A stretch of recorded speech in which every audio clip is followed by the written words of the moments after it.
Mboka, first, I want to confirm that I'm not using speaker as a shield. I came to the speaker first as someone I respect, having been in this house as a member of parliament when he's the speaker, and we even started our engagement earlier than before he even became a speaker. He's someone I respect, and I don't want to put him in any bad light at all. I don't want to demean the seat of the speaker. That is why I made the commitment, and I am confirming here that it is my office that made that commitment. In terms of minimum of 21 billion, I hear you, Honorable Mboka, but again, I want to repeat that there is a lot of pressure on our exchequer. Unless we receive these external finances, and I don't want to commit here with the resources that have not come. Because again, you are the same one who has asked me that why didn't I foresee, why didn't I plan with some of these failures? And therefore now I'm planning by saying that I don't want to commit with money that has not come. The moment I get that money, Honorable Mboka, there is through the speaker, there is no reason why I cannot even do much more than you have not asked for. Secondly, I think now the other question is by Honorable Musa Sirman. I want to agree, Chairman, that bursary issue is of serious concern and that you probably need much more. In fact, we shared with you and you told me that at least we should make available 14 billion, at least, for you to be able, for members to be able, for CDF committees to be able to cater for bursary for our school-going children. Let me say this. I want to persuade members to allow me, not for next week, because next week I know the kind of commitments we have, but the following week, latest by 29th, that we make another disbursement of 7 billion. And I want to tie that to respond to Honorable Kainan on the question that you raised, whether the mandarins would mislead me. The advantage you have is that the CS at the National Treasury is an accountant and is an auditor. And therefore, I cannot be misled. It's not possible. What I have brought to you is not a letter. This is a transfer. This is an IFMIS spreadsheet that has been given to me. I did not want to come and give you a letter. I wanted to table before this House evidence that we have made the transfer. And we will make another transfer. What you can do, honorable members, you can tell your committees to go ahead and vet the students if you have not vetted them, even make provision. You know how 14 billion can be split. There is already 7 billion. The other 7 billion, I will make sure that we try as much as we can to release it by 29.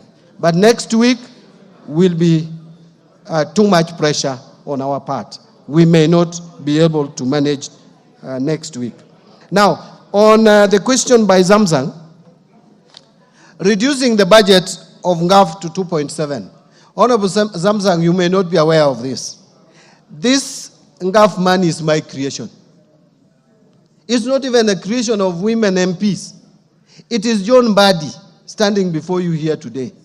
We MPs approached me and I took them to the minister then, the CS Rotich, who was my friend for many years. And I convinced Rotich, because the budget committee had rejected any creation of money for women representatives. And we persuaded Rotich. We were with Governor Wanga today. We were with Kajuju, the former MP, and Nyokabi. 4 of us. That is how this money came about. So I support it. We allocated 3.2, not 3.5, according to the records I have. But it was reduced. It was not National Treasury, it is this House. The moment this House reduces a budget, there is no power I have under the sun. In fact, the Constitution is very clear. No one, not even the President, has the power to appropriate money. Money is appropriated not even by any other house. It is the National Assembly of the Republic of Kenya. Kindly talk to your friends, beginning with those who sit in the budget committee, to protect any money that is allocated to NGAF. so that you don't have this. This money is very little. So if your colleagues here, through Honorable Atandi, who is now the new chair, can protect that money, I will disburse. Mine is to bring proposals, budget estimates, you approve. Once it is approved and appropriated, then the other job I have is to disburse. I think I have already addressed the question that Honorable Kangogo Bowen asked about releasing the money by next week. Honorable members, I want to beseech you not to make me commit to something that, again, I will appear before you here and you hold me to. Kindly hold me to my commitment for the last week of April. Honorable Mwango, when will we put money to the account? I think I've again addressed that. Honorable Makelap, breakdown of the money, how it goes to 3 wards, up to 7 wards. That one, the formula is there. And actually, I think you can walk to the chairman of the CDF committee, Honorable Sirma, would be able to share with you. Why not pay all the NG-CDF money by the first quarter? In fact, it is a very thought-provoking idea, which I've already thought about. Because we have a very constrained period between January and May. That period is usually very bad in terms of exchequer releases. I am thinking of trying to do as much as we possibly can between July and October. And that we will do in the next financial year. How I wish the pressure that is being applied to me today was applied in the last financial year. Because the pressure was not applied, carryover of 13 billion came to me. Now, if you added that 13 to what I've disbursed, Mr. Speaker, of 21, we would be at 44 billion. We would be almost nearing 70% of the NG-CDF. And all that, the money that was supposed to be disbursed in the last financial year, I have disbursed it now. I'm not getting any credit for it. But let's put pressure on me so that the next financial year we don't have the same story. Honorable Osero, 21 billion, I think, is a repetition. Honorable Mase, you have asked about external finances. Yes, it is true that now it is coming out clear that we are unlocking the external finances. There were some conditions precedent which we have met. But again, I want to stop at, I want to hesitate from making a commitment with money that has not come. If that money comes, I will do more than I've promised. Because I want to make sure that by end of this financial year, we clear all the allocation, the 68 billion for the CDF. That we can only be able to do if, when we get money, then we make sure that we enhance the allocation. On undertaking of 7 billion by end of next week, again, Honorable Farah Malim, I think I've addressed that. Honorable Kirima, am I aware that there is the only development in the constituencies is through NG-CDF? I am a Kenyan. I work in these villages. I know what is happening. But we also hope that counties use their monies prudently. Because actually that was a sense of devolution. And we cannot go back on devolution. It is there in the Constitution. We gave it to ourselves. I don't want to use such strong words, but I want to say better prudent use of government resources. Instead of getting a lot of cash stashed in people's houses, how I wish that we could see better roads, more water provision, health facilities in most of our villages, because that is what Kenyans called for. On the issue of plan of releasing GAF, you know, now we don't have a plan for 2024-25 because we have zero balance. Yes. So I wouldn't have a plan to release zero balance. But going forward, the money is not so much. At least, you should be guaranteed that if it remains at that level of about 3 billion or so, we will be releasing it in 2 tranches. So that we don't again spread it too thin. We can't have monthly disbursement for 3 billion. Honestly, it would not make sense. On the issue of sanitary pads, I think this is a policy decision that women representatives can discuss with the line ministry and come to some solution. It is not hard. You can just invite the cabinet secretary, the principal secretary, and you agree. I don't even know and understand why there should be issues around this. To me, it is a matter that can be resolved very quickly, and because what those children need are sanitary pads. Quality sanitary pads, both at reasonable prices. Presidential directive of 1 billion, I want to say again, we will try our best, bring the estimates here, Parliament will appropriate, whatever Parliament appropriates or National Assembly appropriates is what we will give. If they appropriate 1 shilling, I will give 1 shilling. I will disburse 1 shilling. If they appropriate 10 billion, that's what we will appropriate.